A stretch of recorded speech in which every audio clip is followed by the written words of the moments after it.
Olá, bem-vindos a mais um episódio do Médico Exotalks, o primeiro podcast dedicado aos bastidores da medicina nuclear. E hoje nós queremos levar vocês para dentro de um lugar que poucas pessoas conhecem, mas que é essencial para a medicina nuclear funcionar, a radiofarmácia. Muita gente imagina que é só um local de produção de radiofármaco, onde ele é preparado, mas a gente vai descobrir hoje que esse conceito é algo muito mais amplo, que existem diferentes modelos de organização dessa radiofarmácia e cada um respondendo a uma necessidade diferente do nosso sistema. E para essa conversa, nós temos a honra de receber a doutora Priscila Pugliatti. É assim que se pronuncia? Depois a doutora Priscila me corrige se eu estiver errada. Ela é farmacêutica bioquímica pela Universidade Federal de Minas Gerais, mestrado e doutorado em tecnologia nuclear pela USP, especialista em radiofarmácia, certificada pela Agência Internacional como docente em radiofarmácia na América Latina e em epidemiologia de gestão pela Johns Hopkins University. Atua também no Serviço de Medicina Nuclear do INCA desde 2012 e atualmente está como chefe do Serviço de Medicina Nuclear do INCA. Além disso, ela é docente, preceptora e orientadora da residência multiprofissional em oncologia e coordenadora e docente do aperfeiçoamento nos Models Fellow em radiofarmácia do INCA. E tem como linha de pesquisa estudos clínicos e de mundo real com radiofármacos. E como co-host, nós temos o conhecido de vocês, Dr. Eber Videira, que é físico médico, diretor de pesquisa e novos negócios da Médico ALD. E eu, que me chamo Maiara, sou médica nuclear e host desse episódio. Tom, solta a vinheta.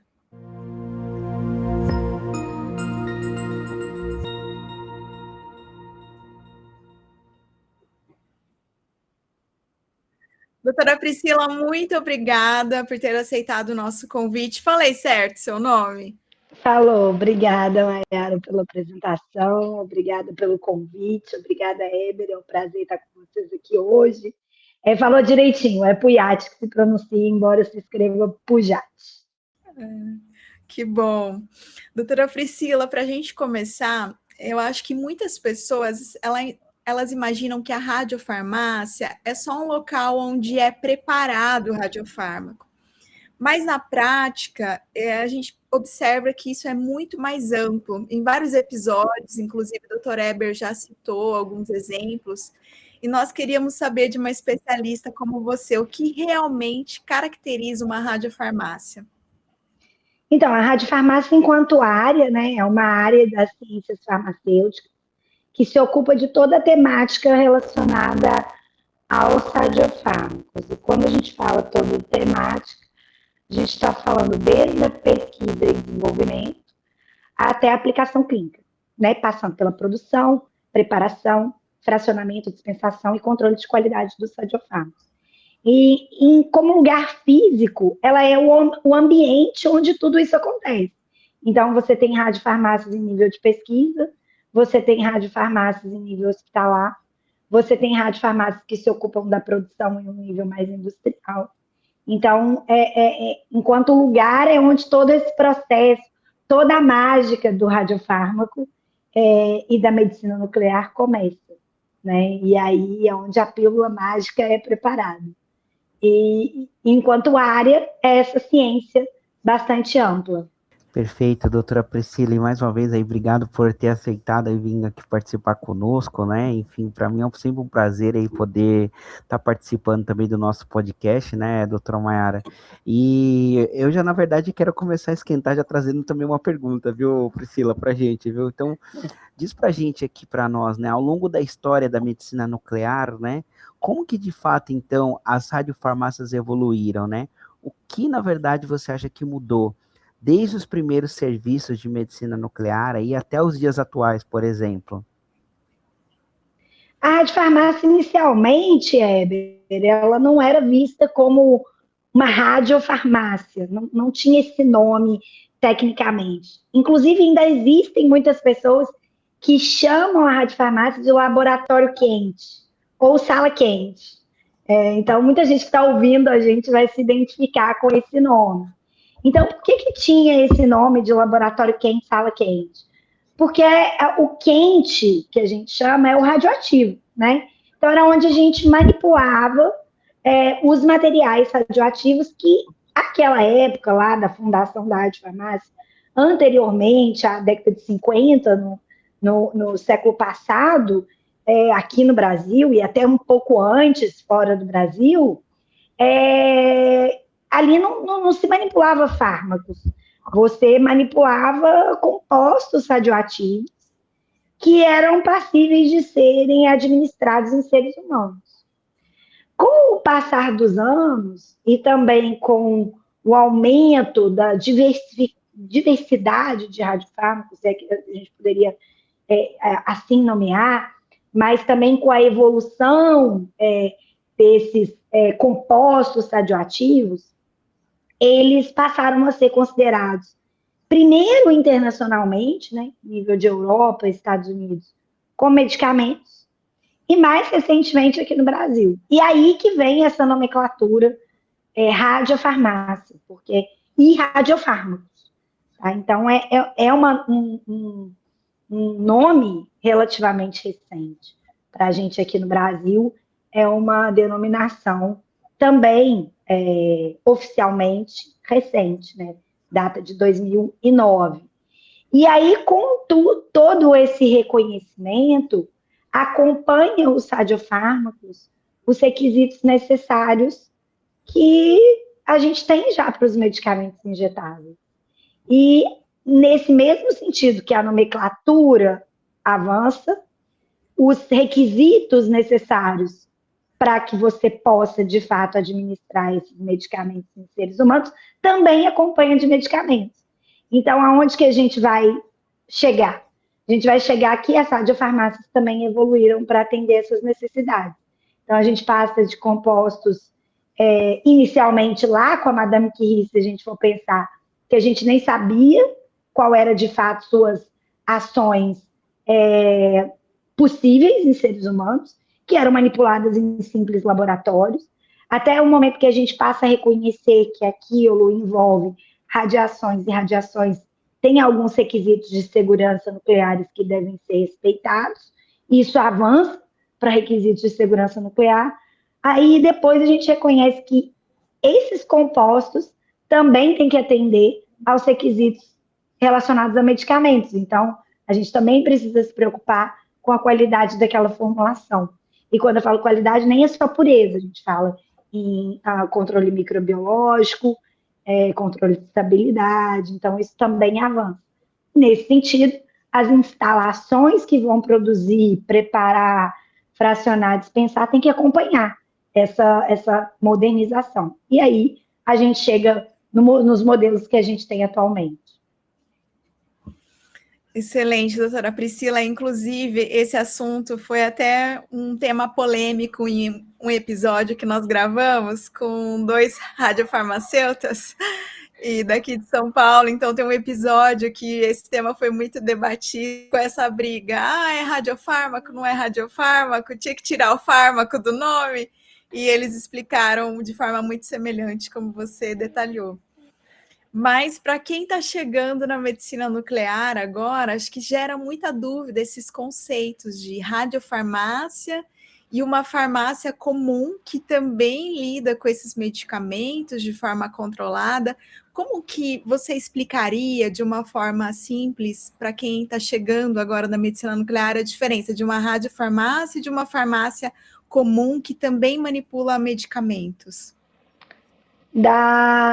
A gente tem os modelos, né, de radiofarmácias, mas pensando no modelo industrial, o nosso modelo industrial seria a indústria farmacêutica, enquanto o modelo que a gente manipula dentro do hospital seria hospitalar, seria uma espécie de farmácia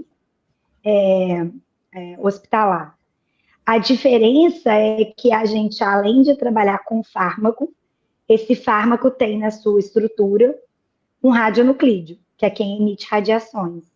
Então, além da gente ter que se preocupar com a segurança da formulação e qualidade da formulação, a gente também está sujeito a controle nuclear. Então, a gente precisa se preocupar também com a radioproteção. Então, que é a nossa segurança de quem manipula, a segurança do meio ambiente e também a segurança daquele que vai receber o radiofármaco. Então, a grande diferença é essa. Salvo as devidas proporções, em resto, a gente trabalha com medicamentos. Bom, perfeito, doutora Priscila. E entrando ainda nesses conceitos, como que você definiria, então, radiofarmácia hospitalar, radiofarmácia centralizada e radiofarmácia industrial? A radiofarmácia industrial é o nosso modelo de indústria farmacêutica. Então, a gente produz, controla e distribui radiofármacos para uma grande região, em lotes maiores. Entendam maiores que no fato da indústria farmacêutica original, né, assim, oficial, digamos assim, de medicamentos, os lotes são muito grandes. A gente não pode produzir lotes muito grandes porque a gente não tem a possibilidade de manter estoque. Uma vez que o radionuclídeo deixou de existir, decaiu, o nosso medicamento deixou de existir também. Então, não adianta a gente produzir lote para um mês, porque se a minha vida daquele medicamento não permite, né, do radiofármaco não permite, não é possível a gente ter esse radiofármaco daqui a um mês. Então, os lotes são lotes menores para um período curto de tempo. Mas a radiofarmácia industrial atende uma grande região. Enquanto a radiofarmácia hospitalar é aquele modelo que está atrelado a um serviço de medicina nuclear e ele vai atender diretamente sob prescrição médica.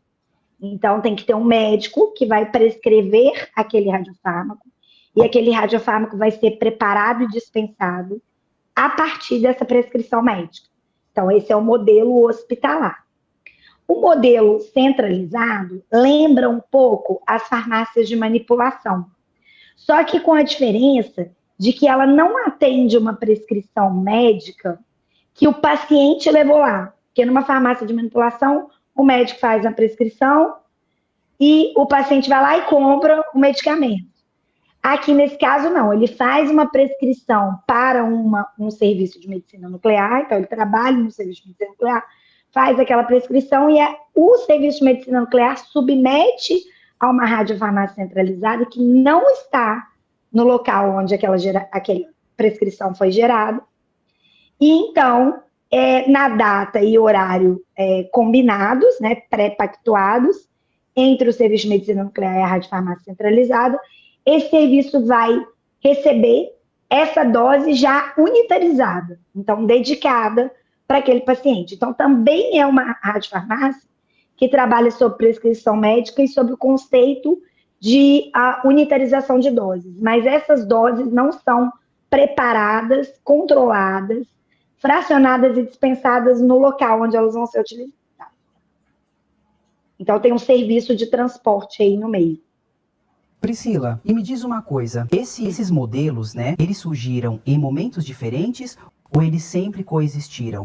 A radiofarmácia industrial, não com esse nome, tá? Então, lembra que a gente tem uma evolução, um acompanhamento da nomenclatura em um alinhamento entre o que é regulatório e o que é praticado ao longo do tempo, então essa nomenclatura vai mudando, mas não com esse nome, né? Então, você tinha lá as unidades de preparação, de fabricação de compostos radioativos, de radiotraçadores, que o pessoal gostava muito de chamar assim, que distribuíam para uma grande região, aquelas unidades que preparavam alguns radiofármacos dentro do serviço de medicina nuclear, onde estavam localizadas as câmaras, os equipamentos de imagem. O modelo isso sempre existiu, porque foi a forma mesmo. Isso sempre existiu a partir do momento que surgiu o Tecnécio, que dava a possibilidade da gente preparar os radiofármacos dentro do ambiente hospitalar. Então, tinha lá um laboratório quente, uma ala quente, uma sala quente, onde esses radiofármacos eram preparados. Então, a partir do momento que o Tecnes surgiu, ali no final da década de 70, aqui no Brasil, né? Antes era mais iodo, então o iodo vinha da radiofarmácia industrial, do modelo industrial. A partir do momento que o Tecnes surgiu, essas radiofarmácias hospitalares, não com esse nome, também surgiram. Agora, o modelo mais recente que a gente tem, que é um modelo bem atual, aí de 5, 6 anos para cá, talvez um pouco antes, é o modelo centralizado, né, que é um modelo que atende, de radiofarmácia, que atende a alguns serviços de medicina nuclear. Esse é o modelo mais recente. Mas os outros dois existem desde do momento que a medicina nuclear aí, passou a existir enquanto especialidade médica, né? E aí quando eu digo especialidade médica, porque ela só foi formalizada como especialidade há pouco tempo, né? Mas, assim, pouco tempo considerando toda a história, né, de utilização desses compostos para saúde humana, que é muito anterior à década de 50. Mas a medicina, desde que a medicina nuclear existiu enquanto área, digamos assim.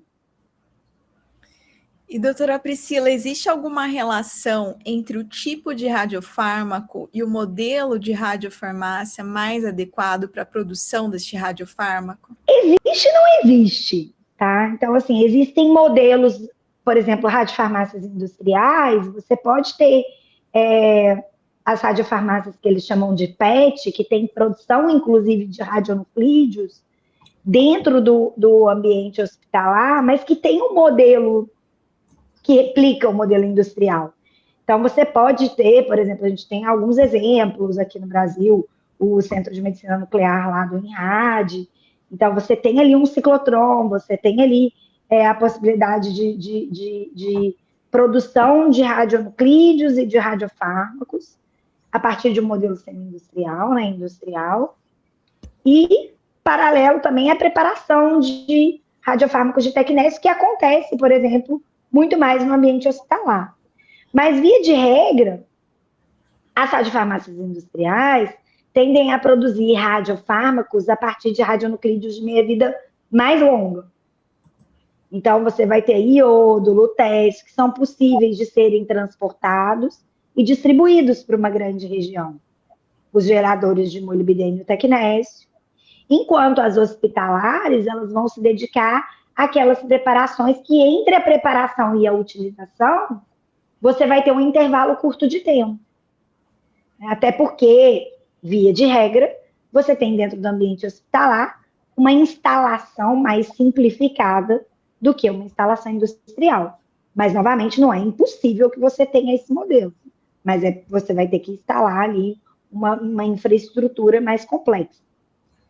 E as radiofarmácias centralizadas, elas dependem do alcance daquele radiofármaco. Então, você pode ter uma centralizada que faça radiofármacos de meia-vida longa, meia-vida curta, enfim, desde que a legislação permita, né? Então, só pode manipular a radiofarmácia centralizada radiofármacos que são registrados, né? Porque ela não tem um registro próprio, ela vai ter que comprar do fornecedor para depois distribuir, mas também é possível que ela faça ali, ela faz as marcações com o Tecnésio, e aí o limite para ela vai ser o limite territorial mesmo, até onde ela consegue distribuir com uma meia-vida que seja, né, dentro da meia-vida do radionuclídeo, que chegue uma atividade no cliente que seja possível de ser utilizada.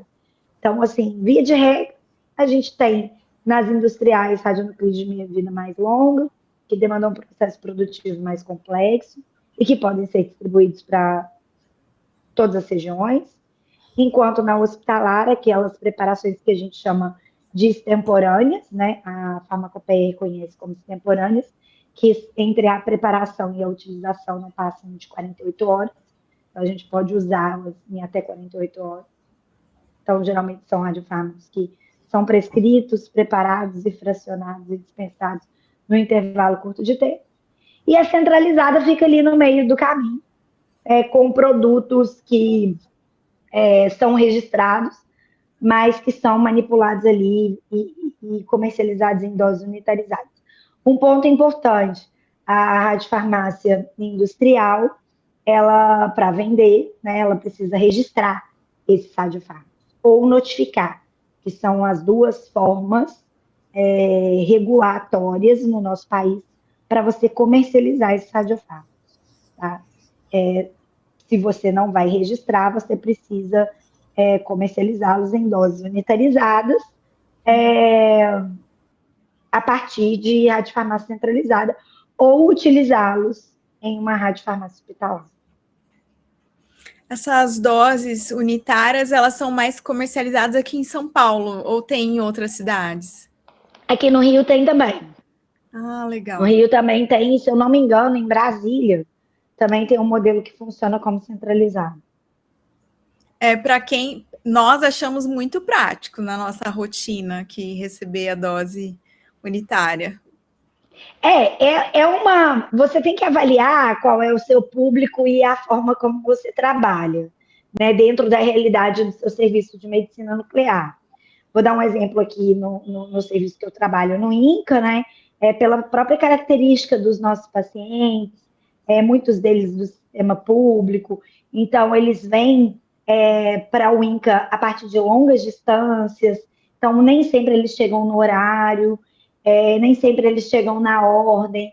Então, como todo o processo da radiofarmácia centralizada está fixado numa data, num horário para aquela dose ser administrada, né, para um serviço com a realidade do nosso aqui, do tamanho do nosso, não é uma operação que compensa e que é viável.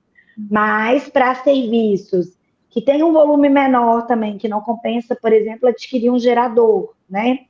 Então, serviços menores, ou ainda serviços que têm um controle maior sobre essas variáveis relacionadas ao paciente, eu acredito que sim, seja uma possibilidade muito viável. E, doutora Priscila, na prática, quais são as características que diferenciam esses modelos, voltando, né, às radiofarmácias, em termos de infraestrutura, equipe, operação?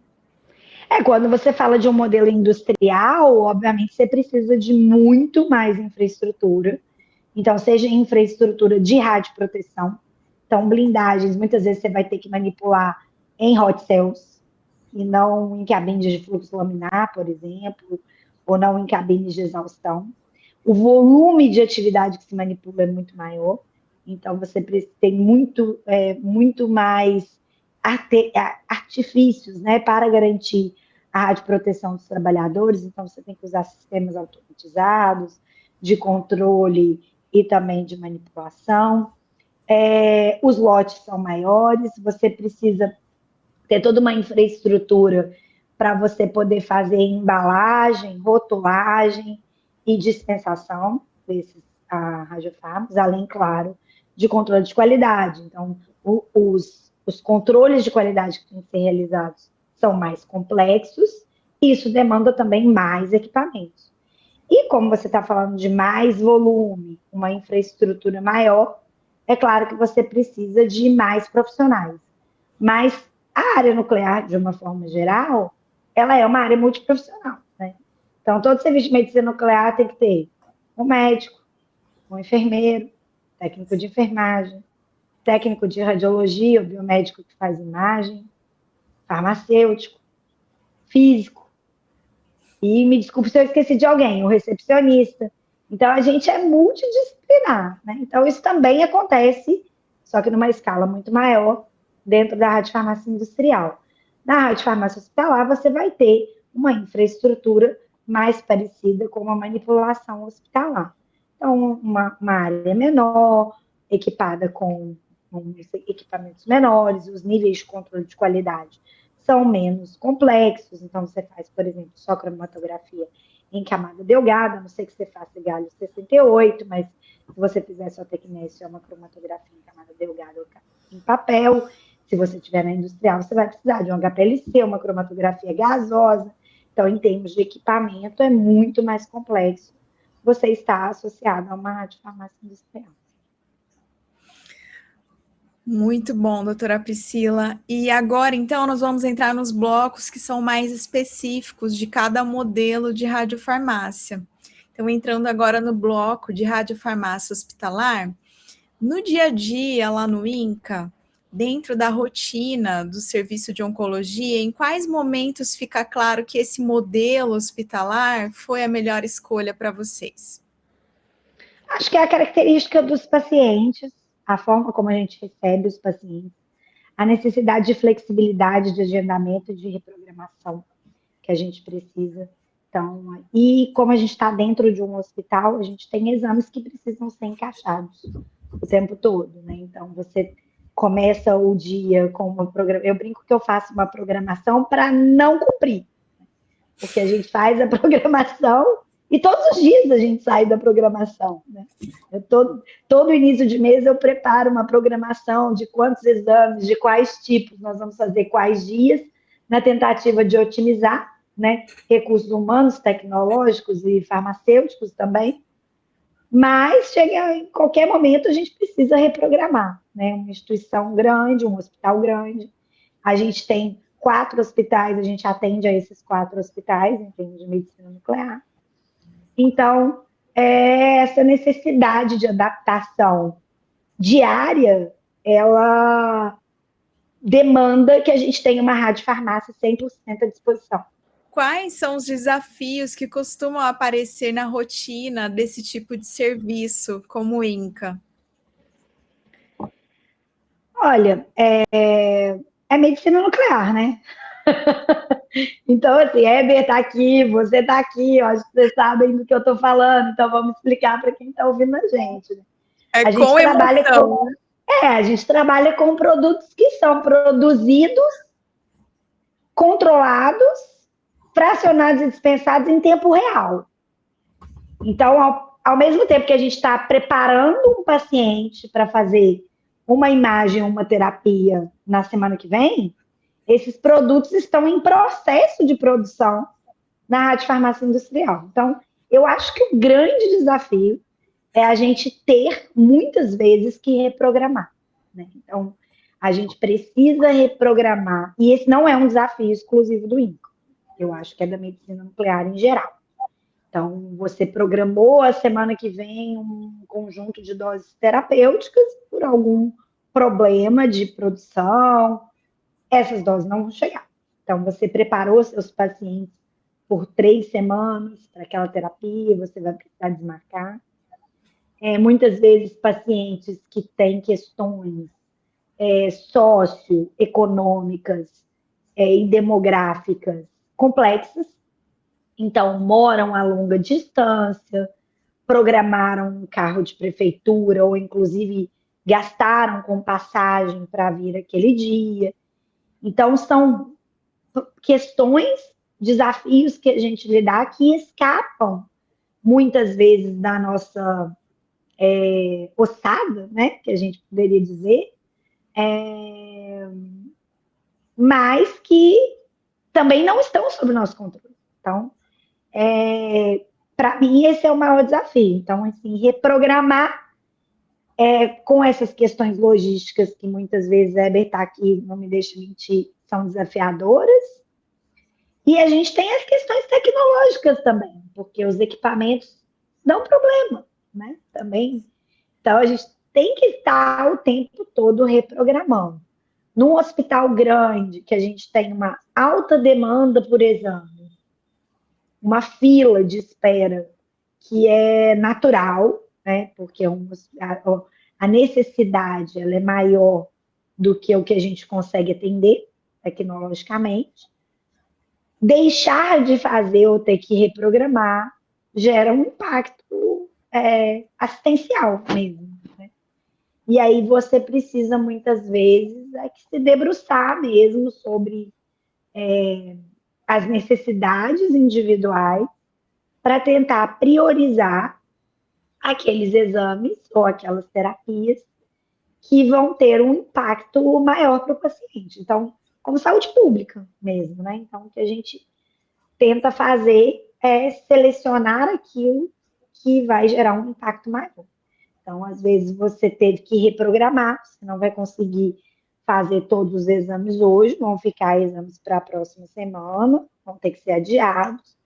E aí, como que você faz? Você tem que olhar para aquele conjunto de pacientes e selecionar aqueles que aquele exame vai ser mais impactante para ele, né? Então, às vezes, que vai acabar ocasionando a remarcação de uma cirurgia, então o prejuízo é maior, porque ele já está com uma cirurgia agendada, já tem uma equipe cirúrgica esperando ele, então é melhor que você priorize ele, por exemplo, a um exame para acompanhamento de resposta à terapia. Então, você pode esperar 1, 2 semanas para ser realizado. Então, todos são importantes, mas dentro dessa importância, eu acho que o grande desafio é equacionar esses desafios, tentando que eles prejudiquem ao mínimo o usuário final, ainda que muitos deles não sejam causados, né? A maioria, a gente não tenha controle sobre isso. Excelente, imagino, doutora Priscila, a minha realidade é medicina privada. Então, a gente sofre também, mas é um outro tipo de conflito, porque aí o paciente que fica mais estressado quando a gente explica que não foi feita a entrega, ou porque teve um acidente na estrada, ou porque vai atrasar, e vocês têm essa dificuldade do SUS, que são pacientes que também realmente precisam muito, e também exige toda uma logística aí do paciente chegar ao serviço, né? Que é outra Às complexidade. vezes tem um carro de prefeitura que veio trazer, aí o material não chega porque deu um problema no dia, então o paciente perdeu a viagem.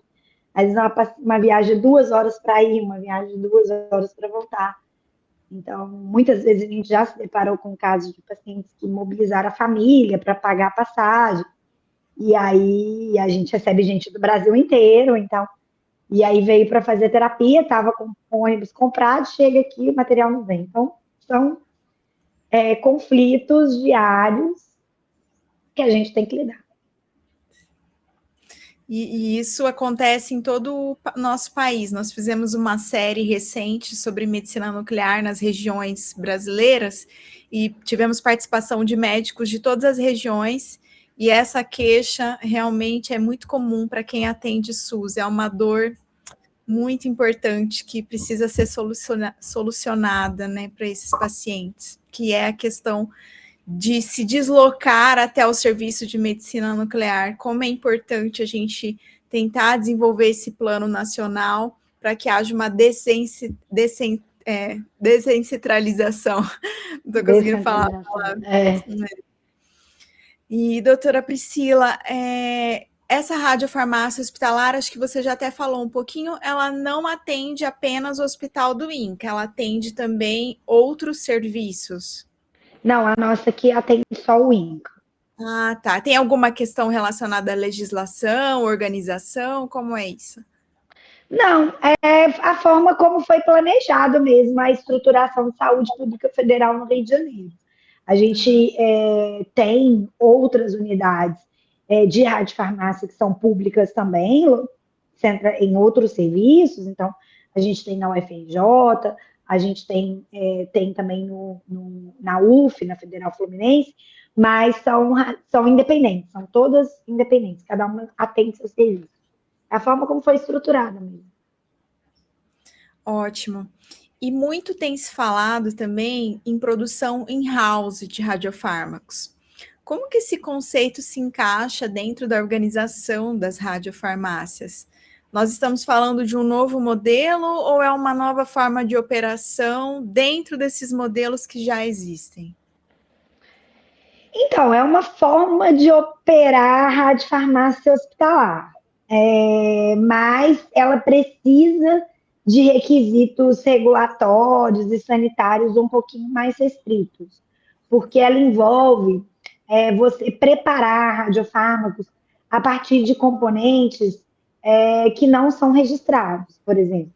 Então, a radiofarmácia in-house, ela te permite, por exemplo, vou dar um exemplo, você tem um gerador de galho 68, que é um gerador registrado, e você resolve comprar um FAP, um derivado do FAP, tá? E aí você vai marcar ela dentro da sua radiofarmácia e você vai oferecer ela para os seus pacientes. Você não precisa de registro, tá? Porque é para os pacientes da sua radiofarmácia, né, do seu serviço de medicina nuclear. Mas você tem que lembrar que você está trabalhando a partir de um componente que não é registrado, né? Então, isso demanda requisitos de infraestrutura, pessoal e controles que são mais restritos do que para uma radiofarmácia hospitalar convencional, onde você está manipulando somente componentes que já são registrados. Tá? Então, é uma forma bastante interessante de se operar. Eu acho que né, isso aí já é uma opinião profissional. É na radiofarmácia in-house que está o desenvolvimento da medicina nuclear, porque é ela que dá a possibilidade da gente ofertar coisas novas para os nossos pacientes a um custo administrável. Não vou falar baixo custo, porque eu acho que não existe baixo custo em medicina nuclear. Tá? Nós estamos trabalhando com tecnologia de ponta, medicina de precisão, equipamentos cada vez mais complexos, mais precisos, mais tecnológicos, com mais artefatos ali para melhorar essa qualidade, imagens híbridas, então, terapias individualizadas. Não tem como a gente falar nisso falando em baixo custo, né? Mas é agregado um alto valor para o custo, né? Então, esse custo, ele é justificável porque o valor que é devolvido em termos de qualidade de vida, resultado para o paciente é muito, muito alto. Então, você tem a possibilidade, por exemplo, de oferecer um tratamento com lutécio marcado com PSMA dentro de uma radiofarmácia in-house, sem precisar adquirir essa dose a um custo elevado da indústria, por exemplo. Isso vai sair para você a 1/3, 1/4 do custo. Se você pensar que são 4 doses, com o preço de uma dose, você pagaria as doses para um tratamento inteiro. Não o tratamento, porque existem outros custos relacionados ao tratamento.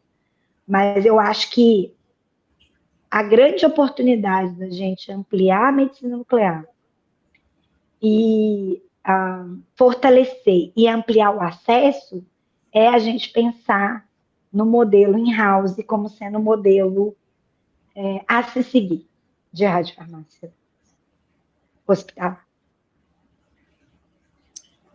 O Dr. Eber é um grande defensor desse modelo e esperamos a gente que dá as mãos, eu e ele. A gente espera que um dia isso se torne realidade aqui no Brasil. Sim, Doutora claro. Priscila. Bom, agora a gente vai entrar no bloco 4. Vamos falar então sobre radiofarmácia centralizada, que é diferente da hospitalar, como você já explicou. E o que motivou o setor a estruturar esse modelo centralizado? O que essa radiofarmácia veio resolver? São as questões regulatórias e de infraestrutura, que no Brasil ainda não tem uma legislação, mas ela vem sendo prometida há algum tempo, que serão necessárias para a radiofarmácia hospitalar. Então, às vezes, você vai precisar de mais profissionais para operar a radiofarmácia hospitalar, você vai precisar de uma infraestrutura maior, mais robusta, mais equipamentos, e o seu serviço não é tão grande que justifique esse custo adicional, tanto de investimento em infraestrutura, quanto em pessoal, manter esse pessoal ali. Tá? Então, assim, a gente tem serviços que às vezes fazem alguns poucos diagnósticos por dia, com tecnécio, uma terapia ou outra ao longo do tempo, então são serviços menores. E aí esse modelo, a ideia é centralizar, então você mantém a estrutura de radiofarmácia em um lugar só e atende a partir desse único lugar um conjunto de serviços que estão próximos ali, alcançáveis, a uma distância praticável. E em quais situações esse modelo de radiofarmácia centralizada costuma ser mais eficiente? Serviços menores. Quando elas vão atender serviços de medicina nuclear que são menores. Então, por exemplo, você tem um serviço que não tem um fluxo contínuo de, por exemplo, cintilografia do miocárdio, cintilografia óssea. Então, eventualmente, você faz uma cintilografia do miocárdio. Então, você faz poucos exames de cada qualidade ao longo da semana, poucos exames, por exemplo, de PET-CT ao longo da semana, ou você só tem um equipamento, só o equipamento de PET-CT, e você não tem volume para encher, por exemplo, justificar você ter um conjunto de profissionais para operar ali a radiofarmácia. Então, e nenhuma infraestrutura montada para a radiofarmácia. Então, a centralizada ela vem ocupar essa lacuna. A doutora falou muito sobre a questão dos custos. Existe um volume mínimo, então, de produção para que uma radiofarmácia centralizada seja economicamente viável? Com certeza tem. Mas eu não sei te falar qual é o volume mínimo. Né? Então, acho que assim, depende de quanto você investiu, de para quais distâncias que você vai atender, com certeza. Quais são os radiofármacos que você vai dispensar em doses individualizadas, mas esse número mágico ele existe não só para a radiofarmácia centralizada, mas para a manutenção de infraestrutura industrial e também de infraestrutura hospitalar. Então, você tem que fazer um estudo de qual volume, né, que vai justificar você, por exemplo, instalar um equipamento de SPECT-CT. É por isso que você não tem, por exemplo, equipamento de SPECT-CT espalhado pelo país, como você tem, por exemplo, um mamógrafo. Né? Porque é um equipamento que custa muito mais caro, que demanda uma infraestrutura muito mais complexa, uma equipe multidisciplinar muito mais especializada, né? Tem que atender a vários requisitos regulatórios da ANSM, da Anvisa, da Vigilância Estadual, da Vigilância Municipal. Então, não se justifica você montar toda uma infraestrutura dessa para atender a um volume muito pequeno de pessoas, né? Então, esse número mágico existe. E aí, para cada ideia, ele tem que ser calculado. Doutora Priscila, agora nós vamos entrar no quinto bloco, que é sobre radiofarmácia industrial. E do ponto de vista regulatório, o que muda em relação à Anvisa quando a produção desses radiofármacos passa para uma escala industrial? Aí, quando você passa para uma escala industrial, você tem transporte, então você precisa garantir estabilidade tanto da formulação quanto microbiológica, qualidade, você tem que estudar os requisitos de transporte, e você está comercializando. Quando você entra numa comercialização, você tem que ser detentor do registro ou da notificação daquele radiofármaco. Então, para você comercializar aquele radiofármaco em frascos multidoses ou para serviços de medicina nuclear, você precisa registrar ou notificar.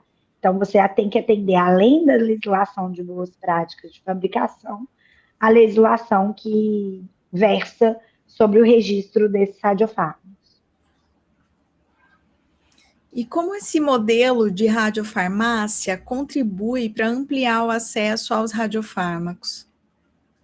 Você tem demandas grandes, e aí você pode falar principalmente dos geradores de radionucleidos.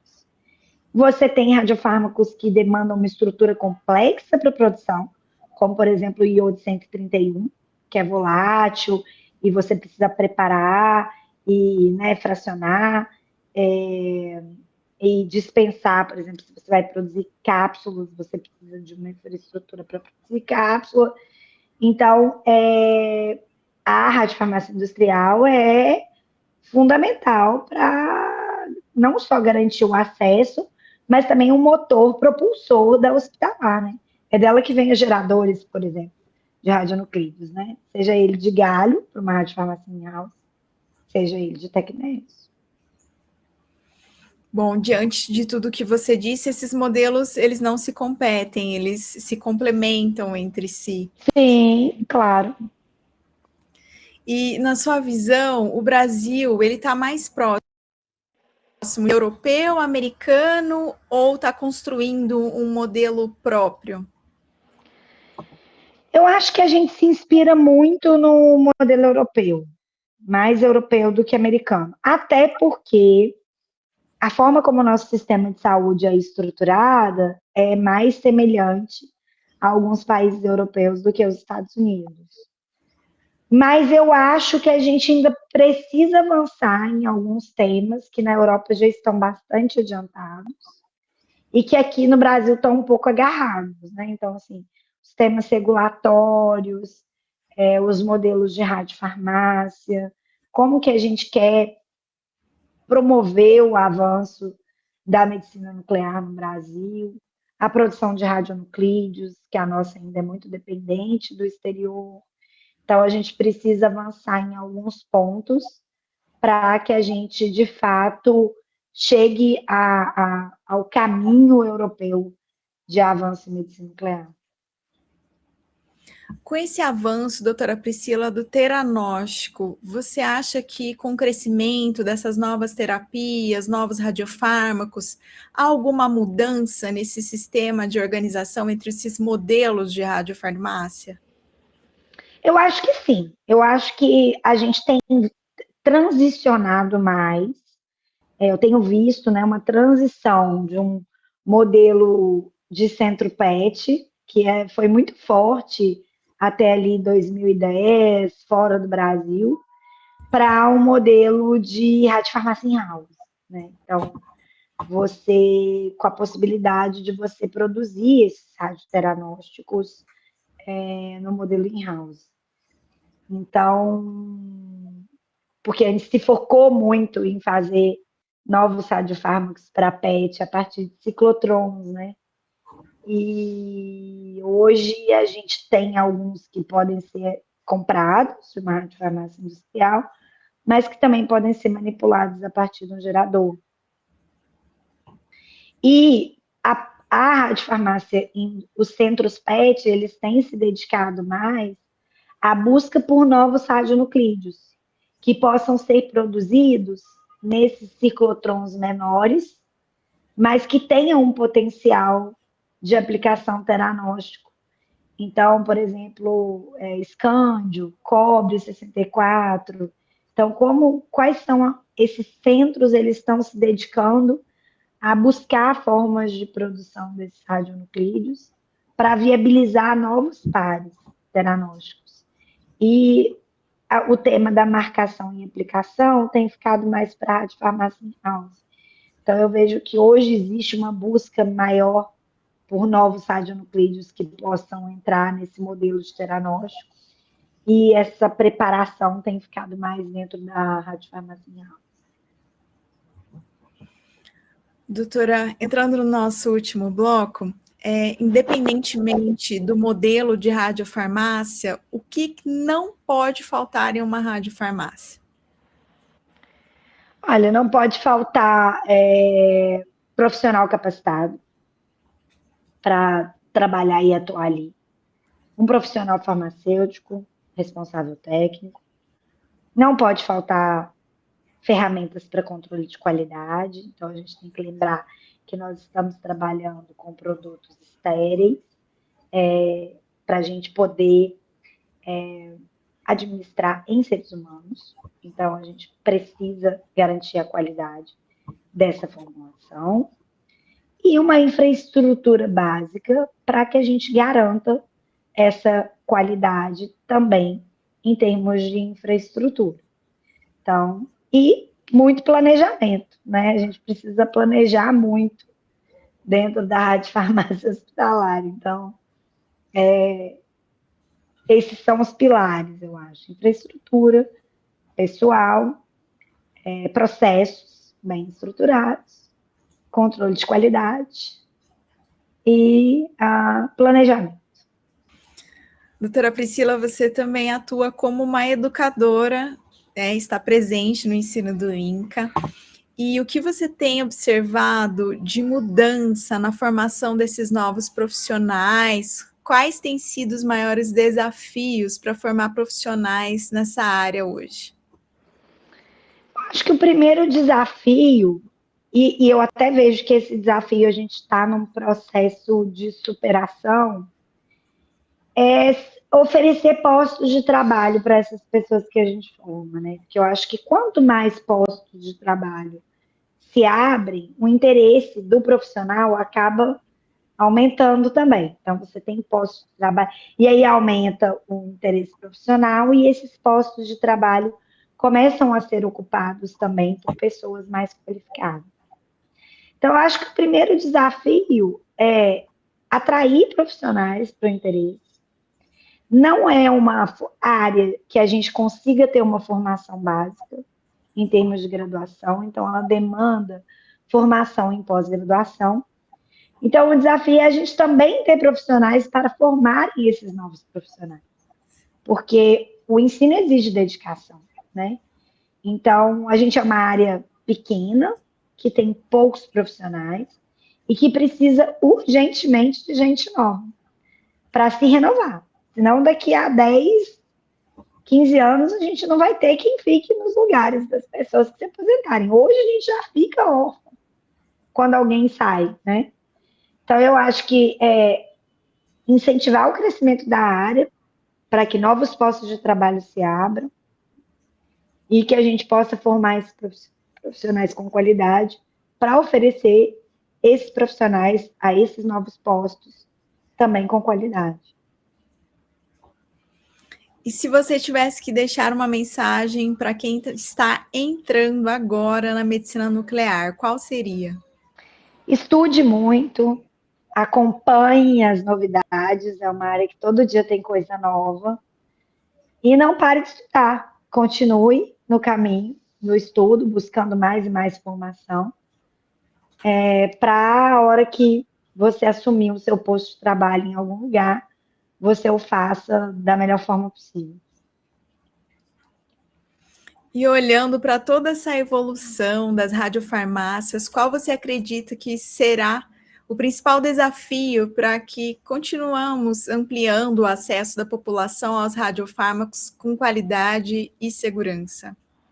Eu acho que é ampliar o número mesmo, territorialmente, expandir para dentro do Brasil. Hoje a gente tem uma concentração aí na região sudeste, então para as outras regiões brasileiras, que mais equipamentos sejam instalados e mais radiofarmácias sejam colocadas, né? E radiofarmácias em instalações adequadas. Eu acho que esse é o desafio, expandir, né? Para a gente ampliar o acesso, hoje a gente precisa expandir para além das regiões aí mais centrais do Brasil, mais procuradas mesmo do Brasil, né? Para além de Rio, São Paulo, muitas vezes da região sul, a gente precisa avançar para as outras regiões. Excelente, doutora Priscila. Doutor Eber voltou, acho que vai fazer uma complementação aqui.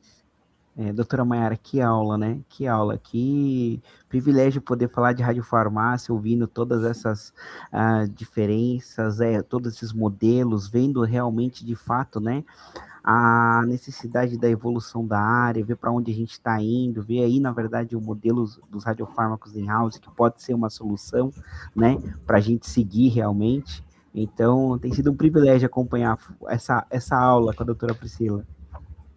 Sim, doutor Eber, foi uma super aula com a doutora Priscila hoje. Muito obrigada por essa conversa.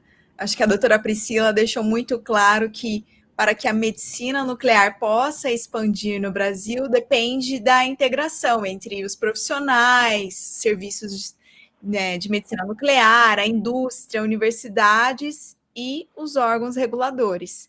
E que a radiofarmácia é um dos pilares de toda essa engrenagem. Agradecemos você por ter nos acompanhado em mais um episódio do Medical Isotalks. Se inscreva no nosso canal, clica no joinha, clica no sininho para receber as notificações dos próximos episódios. Fique por dentro de tudo o que acontece na medicina nuclear no Brasil e no mundo aqui conosco. Siga também a Medical ALD nas redes sociais, Instagram, Facebook, LinkedIn, e nos acompanhe por lá. Esperamos vocês no próximo episódio do Medical Isotalks. Até breve!